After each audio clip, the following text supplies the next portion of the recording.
নমস্কাৰ, মই ডিম্পী শইকীয়া। আবৃত্তি কৰিবলৈ ওলাইছোঁ আমাৰ শিক্ষাগুৰু শ্ৰী বংশী ফুকনদেৱে ৰচনা কৰা এটি কবিতা।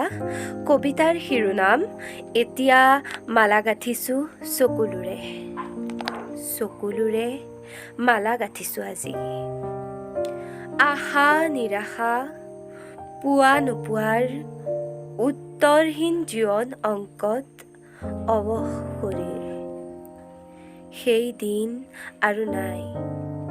খেলেঙি বুলোৱা মুখেৰে আইতাৰ মুখত পৰীৰ দেশৰ সাধু শুনাই।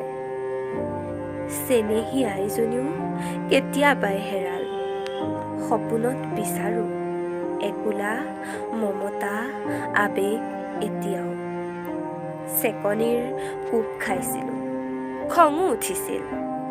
তথাপিও দেউতাৰ ছবিখনকে দেখোঁ দূৰত। কিমান যে শিক্ষা আছিল জীৱনৰ। চকুলোৰে মালা গাঁঠিছোঁ আজি।